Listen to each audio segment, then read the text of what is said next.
Good morning, students. Welcome back to your social science class.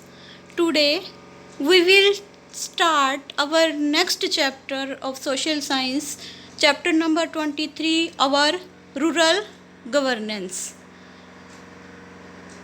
हम इस chapter में गांव की शासन व्यवस्था के बारे में पढ़ेंगे. You must have read the story titled पंच परमेश्वर written by Munshi Premchand. Yes, let's start. हम शुरू करते हैं. आपने पिछली किसी क्लास में पंच परमेश्वर कहानी के बारे में पढ़ा होगा जो मुंशी प्रेमचंद जी द्वारा लिखी गई है. In this story Algu Chaudhary and Jumman Sheikh were fast friends who lived in a village. इस स्टोरी में, इस कहानी में अलगू चौधरी और जुम्मन शेख दो क्लोज फ्रेंड थे जो एक ही गांव में रहते थे. They strongly supported each other in every matter. वो हर क्षेत्र में एक दूसरे की मदद करते थे. Once it so happened that Juman Sheikh had some land dispute with his मौसी. एक बार क्या हुआ, जुम्मन शेख का अपनी मौसी के साथ कुछ डिस्प्यूट हो गया ज़मीन को लेके. मौसी took the matter to village panchayat to seek justice. मौसी इस मैटर को विलेज पंचायत के पास लेके गई जस्टिस की डिमांड के लिए. Since Algu Chaudhary was the sarpanch at that time. उस समय अलगू चौधरी सरपंच था. Jumman was sure that decision would definitely be given in his favour. Jumman को पूरा विश्वास था कि जो डिसीजन है उसकी फेवर में दिया जाएगा. After hearing both the sides and consulting other members, Algu Chaudhary, the Sarpanch, ordered Juman Sheikh to return Mosi's land and pay her the compensation also. दोनों तरफ की सुनवाई करने के बाद अलगू चौधरी जो कि सरपंच थे, उन्होंने दूसरे मेंबर से डिस्कशन की और जुम्मन शेख के खिलाफ फैसला सुनाया. उन्होंने जुम्मन शेख से कहा कि वो अपनी मौसी को अपनी लैंड वापस कर दें और जो भी उसका किराया है, जो भी उसकी मनी है, वो उसको पे करे. The decision was unexpected for Jumman. Jumman को इस डिसीजन को सुन के बहुत हैरानी हुई. It annoyed him so much that he decided to take revenge. उसे बहुत गुस्सा आया. वो इतना निराश हो गया कि उसने बदला लेने की सोची कि वो भी अलगू चौधरी से बदला लेगा. आफ्टर सम टाइम, कुछ समय पश्चात, Algu Chaudhary got involve in a dispute with someone in the village. Algu Chaudhary का विलेज में किसी से झगड़ा हो गया. The matter was taken to panchayat. इस मैटर को भी पंचायत में लेके जाया गया. By chance Jumman Sheikh was acting as sarpanch this time. इस समय जुम्मन शेख सरपंच थे. He thought it to be a golden opportunity to take revenge. उसने सोचा ये अब उसे गोल्डन चांस मिला है कि वो अब अपना बदला ले. On the final day after hearing both the parties, the sarpanch had to take a decision. दोनों पार्टीज़ की बातें सुनने के बाद सरपंच को डिसीजन लेना था. As a sarpanch, Jumman rose about his self enmity and gave an impartial decision which was in favour of Algu Chaudhary. एक सरपंच के तौर पे जुम्मन शेख अपनी दुश्मनी को भूल गया, पर्सनल एनिमिटी को भूल गया और उसने इम्पार्शियल डिसीजन दिया जो अलगू चौधरी की फेवर में था. बिना किसी पार्शियलिटी के उसने डिसीजन सुनाया.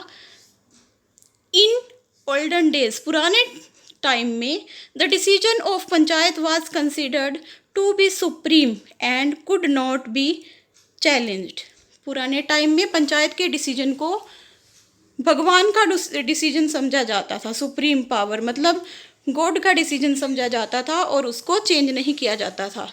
The system continued even today. ये सिस्टम आज भी कंटिन्यू है हमारी कंट्री में. तो इस तरह से हमने देखा कि विलेजेस में ग्राम पंचायत के माध्यम से डिस्प्यूट्स को, प्रॉब्लम्स को सॉल्व किया जाता है. पंचायत को परमेश्वर समझा जाता है, गॉड समझा जाता है और जो सरपंच का डिसीजन होता है वो फाइनल डिसीजन होता है, उसे कोई भी चैलेंज नहीं करता. The issues and problems of an area can be understood better by the local people. किसी भी एरिया के इश्यूज या प्रॉब्लम वहाँ के लोकल पीपल्स के द्वारा अच्छे तरीके से समझे जाते हैं. Therefore, the solution to the local problems must be left to the people themselves. इसी कारण से जो लोकल प्रॉब्लम्स होती हैं उसका सोल्यूशन करने के लिए लोकल पीपल्स को ही कहना चाहिए. They would sit together at A common place. वो एक कॉमन प्लेस पर बैठ सकते हैं. होल्ड डिस्कशन करने के बाद try to find solution of their day to day local problems. अपनी दिन प्रतिदिन की लोकल प्रॉब्लम्स को सॉल्व करने के लिए डिसीजन फाइंड कर लेते हैं. Since they govern their affairs themselves, the system is rightly named as local self government.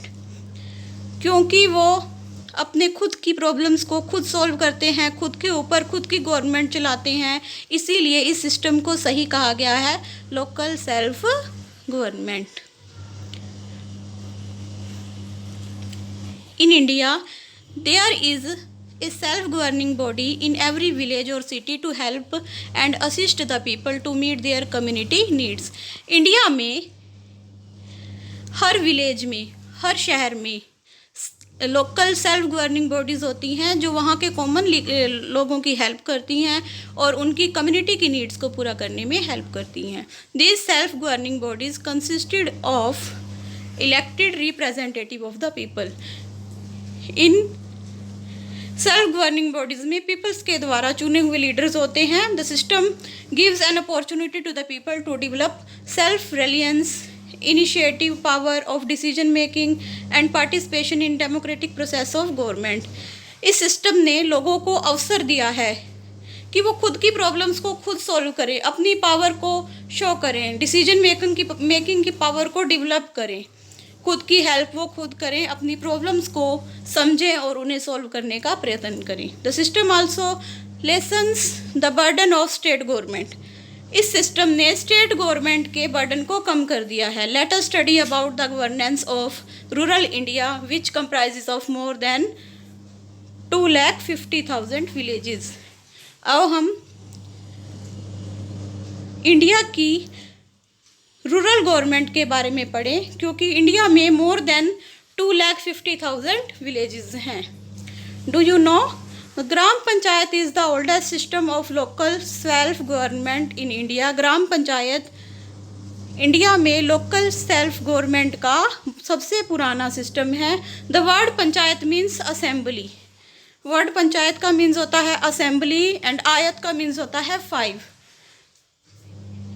It is there since वैदिक एज. जो ग्राम पंचायत का जो सिस्टम है वो इंडिया में वैदिक एज से है. Self governing bodies in rural areas.